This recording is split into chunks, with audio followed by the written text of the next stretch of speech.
नमस्कार दर्शकों, मैं चांदनी पाठक आप सभी का स्वागत करती हूं। देखते हैं आज की खास राजनीतिक खबरें। फोन टैपिंग प्रकरण, कांग्रेस ने महाराष्ट्र के उप मुख्यमंत्री देवेंद्र फडणवीस से इस्तीफा मांगा। कारण की आपल्याला लक्षात असेल की ज्यावेळेस लक्षात आलं की हे फोन टॅपिंग हे माझेच नाही, या आमच्या राजकीय लोकांचेच नाही, स्वपक्षीय लोकांचेच नाही, तर IPS अधिकारी पत्रकारांचेही फोन टॅपिंग झालेले आहेत, हे सुद्धा त्याच्यामध्ये निदर्शनास आलं।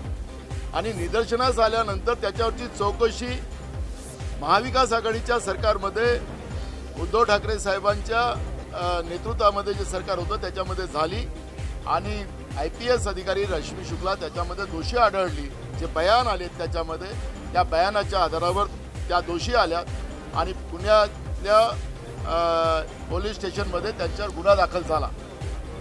राज्यामध्ये सत्ता परिवर्तन झालं आणि राज्याचे गृहमंत्री आताचे त्यावेळेचे मुख्यमंत्री त्यांनी सांगितलं की रश्मी शुक्ला याच्यामध्ये दोषमुक्त झाल्यात, त्यांना क्लीन चिट दिली। कारण की आता हे मुख्यमंत्री मागच्या वेळेस मुख्यमंत्री असताना तेच सभागृहातच दोषी असलेल्या मंत्र्यांना क्लीन चिट द्यायचे, तसं आता अधिकाऱ्यांनाही क्लीन चिट द्यायला निघाले, तसं आपण पाहिलं।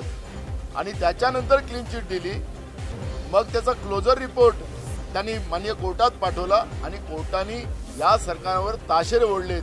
त्यांनी सांगितलं की विदाऊट चौकशी आपण या पद्धतीचं क्लोजर रिपोर्ट कसं पाठवलं आणि कसं पाठवता येतं, म्हणजे सरकारला खऱ्या अर्थानं धारेवर धरण्याचं काम माननीय कोर्टाने केलेलं आहे।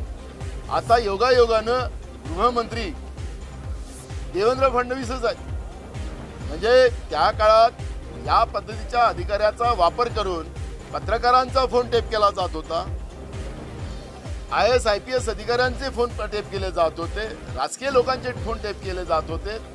काय हे ब्लॅकमेल व्यवस्था निर्माण करण्याचं काम देवेंद्र फडणवीस करता येतात का? आणि हे सगळे प्रश्न विचारायचे होते, कारण की व्यक्ती स्वातंत्र्य आम्हाला डॉक्टर बाबासाहेब आंबेडकरांनी जे संविधान दिलं त्याच्यामध्ये सगळ्यांना व्यक्ती स्वातंत्र्य, स्वतःच्या जीवनामध्ये त्यांना कसं जगायचं तो त्यांचा अधिकार आहे। पण दुसऱ्याच्या व्यक्ती जीवनामध्ये हस्तक्षेप करणं आणि त्या पद्धतीचं फोन टॅपिंग करणं हा सगळ्यात मोठा गुन्हा आहे। आणि म्हणून राज्याच्या उपमुख्यमंत्री देवेंद्र फडणवीस जे आहेत त्यांचाही राजीनामा, ज्याप्रमाणे भूखंडाच्या घोटाळ्यामध्ये आपण पाहिलं की जे आता मगाशी विचारत होते की कोर्टामध्ये स्वतः एकनाथ शिंदेंनी ॲफिडेव्हिट करून दिलं की आम्ही हे सगळं जे ऑर्डर केलेले आहे ते आम्ही वापस घेतो आहे। त्यांनी ॲफिडेव्हिट केलं, आज सगळ्या पेपरला बातम्या आहेत, म्हणजे याचाच अर्थ ते दोषी आहेत आणि म्हणून त्यांनी आपली ऑर्डर वापस घेतलेली आहे।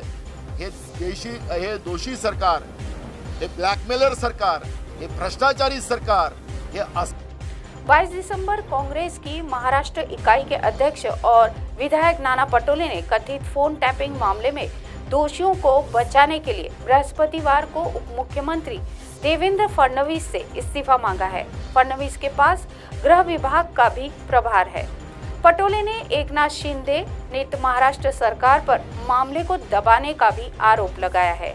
पटोले ने नागपुर में संवाददाताओं से कहा है कि अगर विधानसभा अध्यक्ष राहुल नार्वेकर ने पक्षपातपूर्ण रवैया बरकरार रखा तो विपक्ष उनके खिलाफ अविश्वास प्रस्ताव लाने पर विचार कर सकता है। नागपुर में विधानसभा का शीतकालीन सत्र का 5वां दिन अब समाप्त हो चुका है। इसी के साथ देश दुनिया की तमाम खबरों के साथ जुड़े रहे और देखते रहे MNS न्यूज़ लाइव। नमस्कार।